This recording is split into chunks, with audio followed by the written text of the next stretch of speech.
¡Qué decepción de verdad! ¡Qué decepción es España! Estas fueron las primeras palabras que salieron, entre dientes y cargadas de veneno, de la boca de Ernst.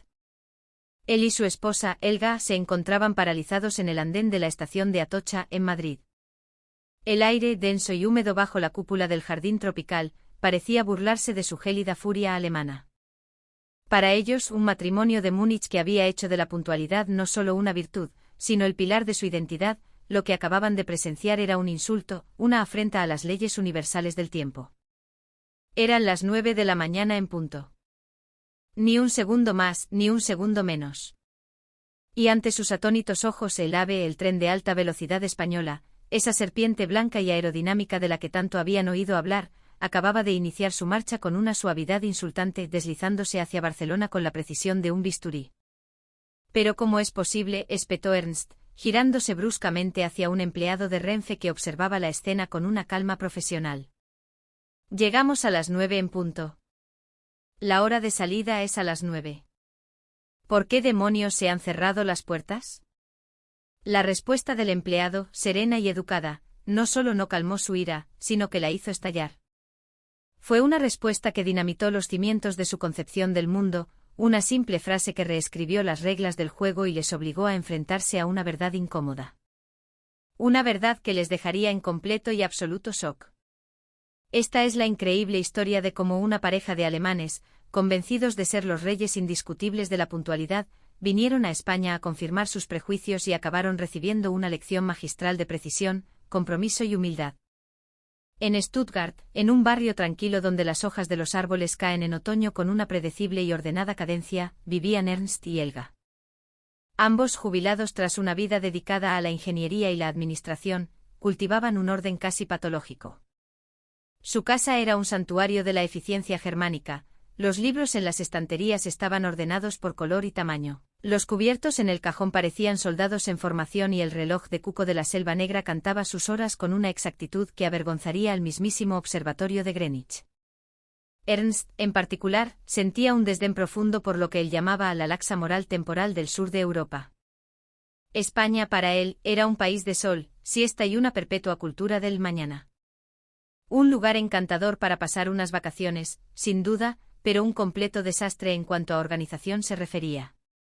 Confiar en la puntualidad de un tren español, solía decir a sus amigos entre risas condescendientes, es como esperar que un flamenco cante ópera.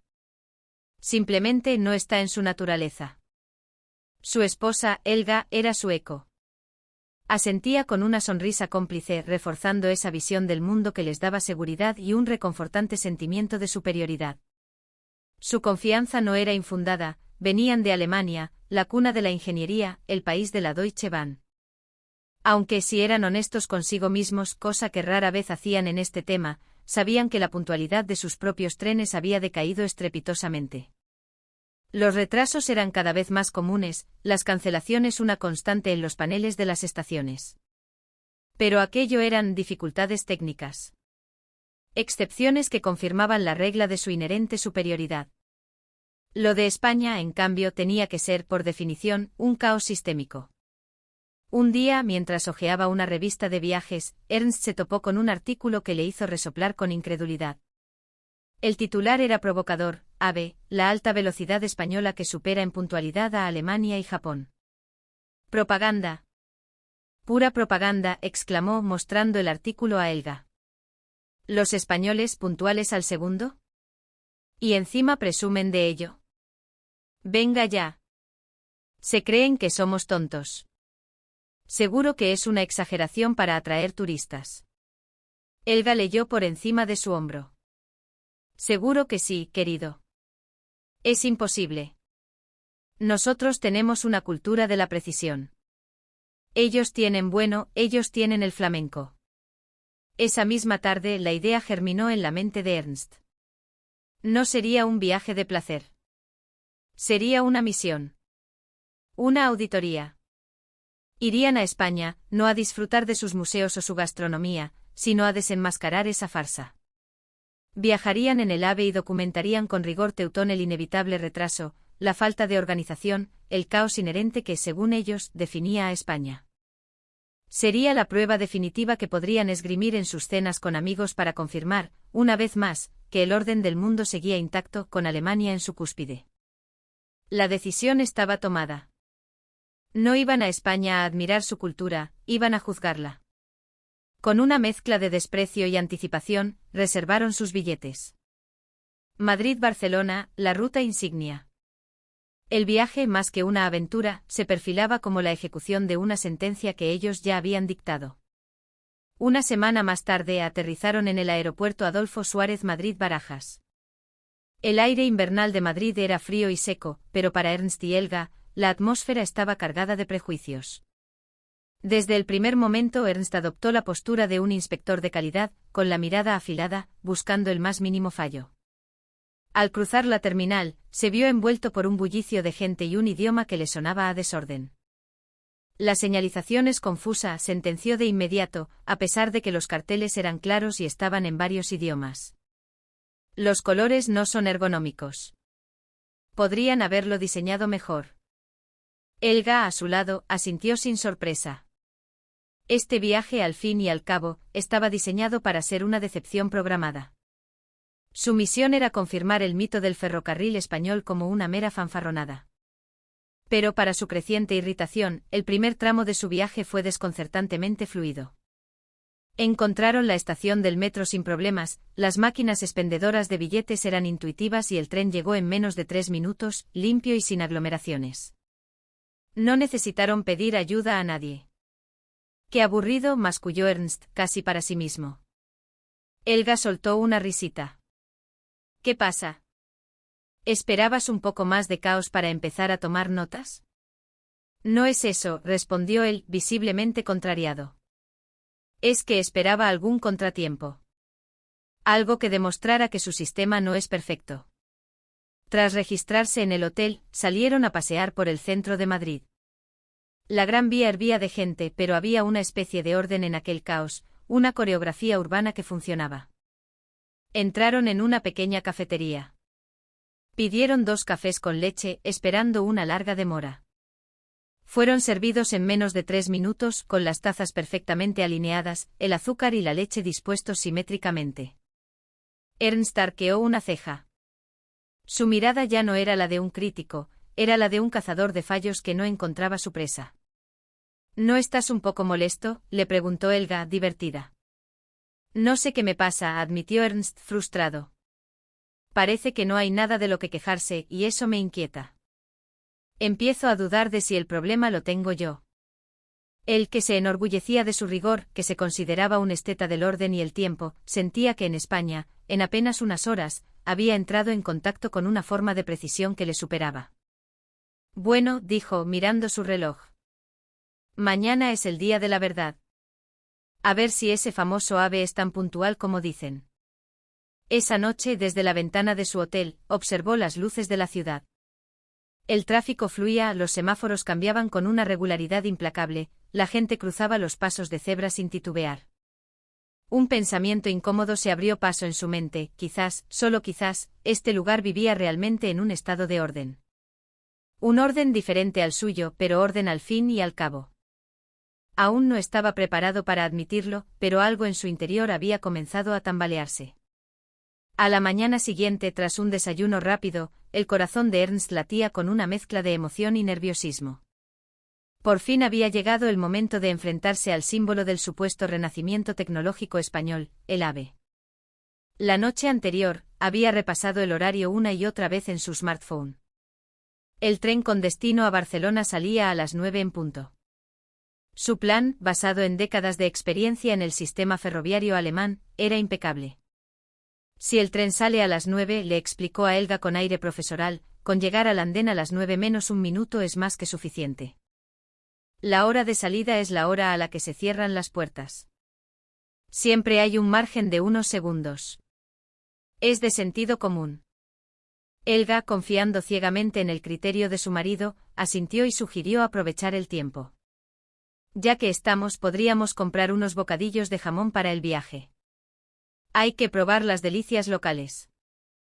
Llegaron a la estación de Atocha a las 8:40, con un margen de tiempo que consideraban generoso. Pero en lugar de dirigirse a la zona de embarque, dedicaron esos preciosos minutos a deambular por el vestíbulo principal, maravillándose con una actitud de turistas condescendientes ante el impresionante jardín tropical. No está mal para una estación, comentó Ernst, aunque la humedad no debe ser buena para la estructura. Se perdieron entre las tiendas, compraron sus bocadillos, un par de botellas de agua e incluso se detuvieron a mirar unos souvenirs. Cuando Ernst consultó su reloj suizo perfectamente sincronizado, vio que eran las 8:57. Venga, es hora de ir al andén, dijo con la calma de quien domina la situación. Pasaron el control de seguridad sin prisas y bajaron las escaleras mecánicas hacia el andén. Llegaron arriba a las 8:59. Ernst, sintiendo que le sobraba tiempo, caminó con parsimonia hasta una papelera al final del andén para tirar una botella de agua vacía. Un gesto lento, deliberado, casi teatral. Y fue en ese preciso instante cuando una melodía suave, el aviso de salida del tren, sonó por la megafonía. Inmediatamente después, una voz nítida y sin emoción les heló la sangre. Atención, por favor. El tren con destino Barcelona-Sants está a punto de efectuar su salida.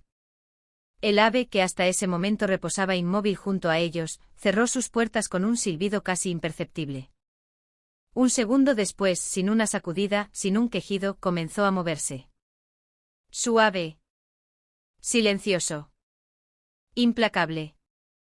Pero ese no es nuestro tren, balbuceó Helga. Para cuando terminó la frase, la cola del convoy ya se estaba perdiendo en la lejanía del túnel. Imposible, exclamó Ernst confundido y furioso. Hemos llegado a la hora. ¿Por qué se ha ido? Fue entonces cuando se encaró con el empleado de Renfe. El hombre, con una placa que lo identificaba como supervisor, le escuchó sin interrumpirle y luego respondió con una calma que a Ernst le pareció una provocación. Lo lamento, señor. El tren AVE con destino a Barcelona ha salido a las 9, tal y como estaba programado. El cierre de puertas se realiza 2 minutos antes de la hora de salida para garantizar la puntualidad. El mundo de Ernst se detuvo. Las palabras del supervisor resonaron en su cabeza. Cierre de puertas 2 minutos antes. Un ferrocarril que operaba con precisión de segundos. El artículo de la revista no era propaganda. Era un hecho. Levantó la vista hacia el gran reloj digital del andén. Marcaba con una crueldad matemática las 9:01. Había perdido el tren. No por un retraso del sistema, sino por un exceso de precisión del mismo. El tren no se había ido 1 minuto antes, ni 30 segundos antes. Se había puesto en marcha en el instante exacto en que el reloj marcó las 9, un nivel de rigor que su mentalidad, la que él creía la más estricta del mundo, no había sido capaz de concebir. Esto es ridículo, siseó Ernst, más para sí mismo que para el empleado. La ira inicial daba paso a una humillación profunda y ardiente. Aún había gente en el andén. ¿No podían esperar unos segundos? Esto es inhumano, es un sistema para robots, no para personas.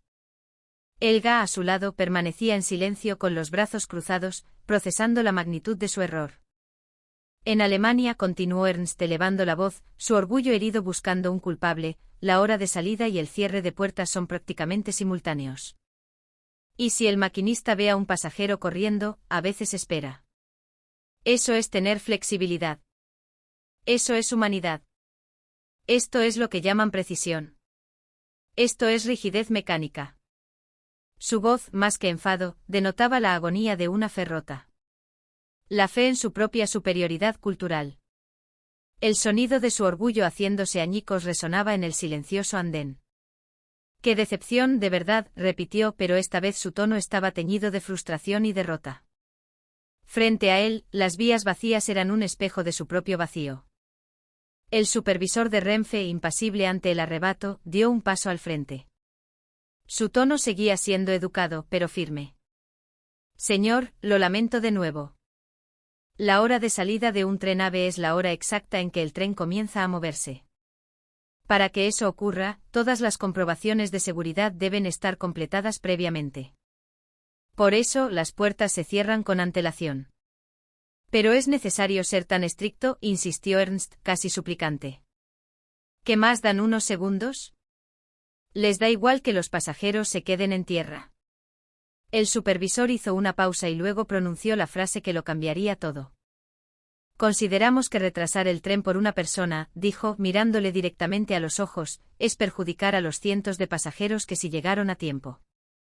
La puntualidad es un compromiso con todos, no una cortesía para unos pocos.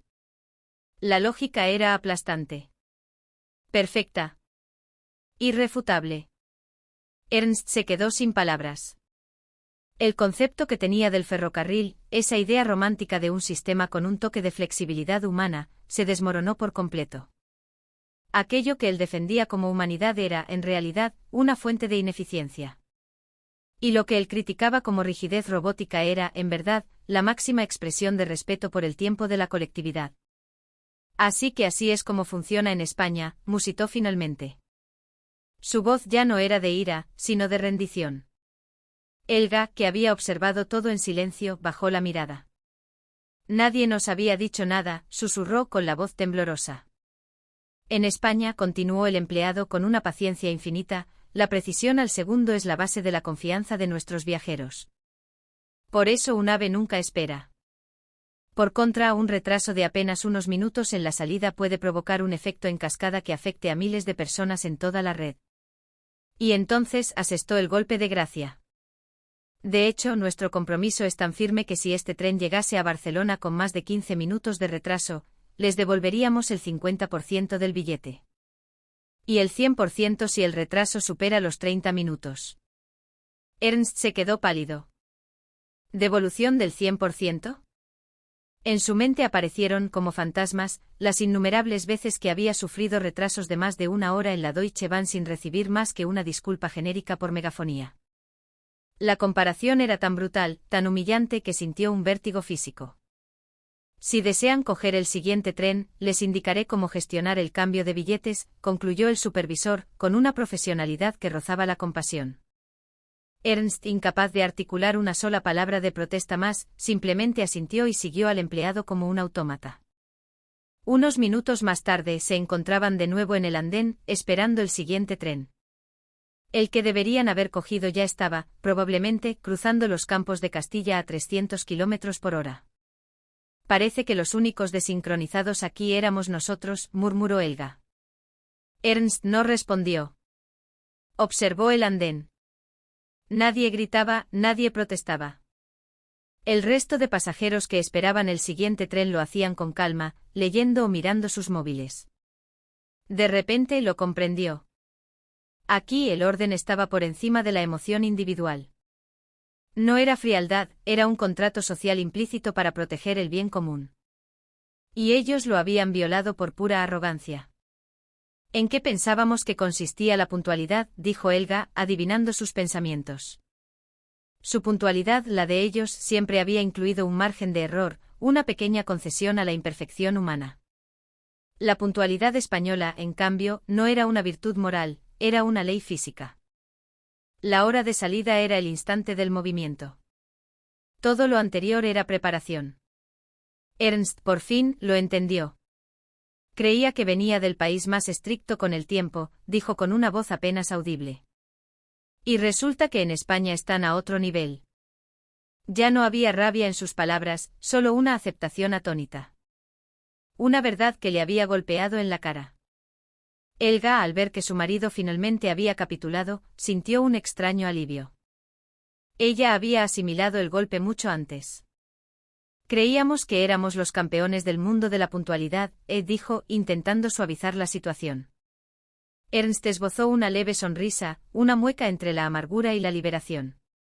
Pues parece que nos han dado una lección. Miró el panel informativo. El próximo tren, el de las 10:12, aparecía en pantalla. No había ni rastro del tren que habían perdido. El sistema ya había pasado página. Bueno, dijo Elga, cogiéndole del brazo. Nuestro viaje empieza ahora, ¿no? A las 10:12 en punto, el anuncio por megafonía indicó la llegada inminente de su tren. Se levantaron del banco. La frustración había desaparecido, dejando en su lugar un pozo de respeto. No volveremos a cometer el mismo error, dijo Ernst, y esta vez su sonrisa fue genuina. Pocos minutos después, un nuevo ave se deslizó en el andén con la misma precisión silenciosa que su predecesor. Las puertas se abrieron al unísono. Al subir, se encontraron con un interior impecable. Los asientos alineados, el suelo brillante, un silencio casi reverencial. Se sentaron y se miraron a los ojos. La derrota se había transformado en admiración. «Esto es increíble», susurró Helga. «Es casi una forma de arte». Ernst meditó un segundo. «Más que arte», Helga respondió. «Creo que es una forma de fe». El tren aceleró sin que apenas lo notaran. Sin vibraciones, sin ruidos, solo el paisaje de España desfilando a una velocidad vertiginosa por la ventanilla. Se dieron cuenta de que esa precisión no era para excluir a nadie, sino todo lo contrario, era el mecanismo perfecto para garantizar que todos tuvieran las mismas oportunidades, para que miles de personas no se viesen perjudicadas por el error de unos pocos. Y esos pocos, ese día, habían sido ellos. El viaje a Barcelona fue una revelación. Observaron a los demás pasajeros, gente leyendo, trabajando en sus portátiles, durmiendo. Todos daban por sentada esa asombrosa normalidad. Ernst entendió que aquella precisión no era el resultado del esfuerzo de un solo individuo, sino un valor compartido por toda una sociedad. «Este tren no funciona con electricidad», le dijo Helga. «Funciona con confianza». Ernst asintió en silencio. En ese momento, recordó la melodía que había sonado en el andén. Ahora por fin, entendía su significado. No habían perdido solo un tren. Habían presenciado cómo su sistema de valores chocaba contra algo mucho más grande, más preciso y, en última instancia, más justo. Días después, de vuelta en Stuttgart, el mundo parecía el mismo, pero ellos lo veían con otros ojos. Un fin de semana, Ernst se reunió con su viejo amigo Reinhard, otro fanático de los ferrocarriles. «¿Y bien, qué tal los trenes españoles?», preguntó Reinhard con sorna. «¿Es cierto el mito de la puntualidad al segundo?». Ernst guardó silencio un instante. «Es cierto, Reinhard. Es mucho más que cierto». Le contó la historia. «Perdimos el ave. Llegamos a la hora exacta, pero las puertas ya estaban cerradas. El tren salió a las 9 en punto. Ni un segundo después». Reinhard se echó a reír. «No me lo puedo creer. Tú, Ernst, perdiendo un tren». «Te juro que fue humillante», admitió Ernst con una sonrisa irónica. «Discutí con un empleado. Pero él, con toda la calma del mundo, me explicó que su precisión es una forma de igualdad para todos los pasajeros. Y en ese momento me quedé sin argumentos. Nos dieron una lección». Reinhard se puso serio. «Vaya. Es la primera vez que te oigo admitir algo así». «¿Quién lo diría?», el arrogante Ernst admitiendo una derrota. «Eso, amigo mío, hace que los españoles me parezcan aún más impresionantes». En ese momento el móvil de Ernst vibró. Era un mensaje de Helga: «Voy a escribir nuestra historia en redes sociales. El mundo tiene que saberlo». Ernst sonrió. Miró el reloj de la plaza. Marcaba la hora con su habitual precisión alemana. Pero en su mente vio el andén de Atocha. Vio el ave deslizándose en silencio. Entendió que el tiempo no solo se mide en segundos, sino también en respeto. «¿Sabes, Reinhard?», dijo volviendo a mirar a su amigo. «He pasado toda mi vida creyendo que vivía en el país que mejor entendía el tiempo. Y he tenido que ir a España para que me enseñaran lo que de verdad significa». El post de Helga se hizo viral. La historia de una pareja alemana que fue a España a dar lecciones de puntualidad y acabó recibiendo una, se titulaba. Miles de comentarios inundaron la publicación. «Bienvenidos a la España del siglo XXI», decía uno. «Me pasó lo mismo, es como estar dentro de un reloj», decía otro. Comprendieron que su experiencia no había sido un fracaso, sino un regalo. Una dolorosa pero necesaria lección de humildad. Semanas después, Ernst estaba en su café habitual. Las campanas de la iglesia dieron las 9. Y él sonrió, recordando aquel andén en Madrid. La puntualidad, se dio cuenta, no es una competición. Es una cultura. Y ese día, en el corazón de España, habían descubierto una que por su compromiso y su respeto a la comunidad, superaba con creces todo lo que ellos habían conocido. El verdadero viaje no había sido de Madrid a Barcelona.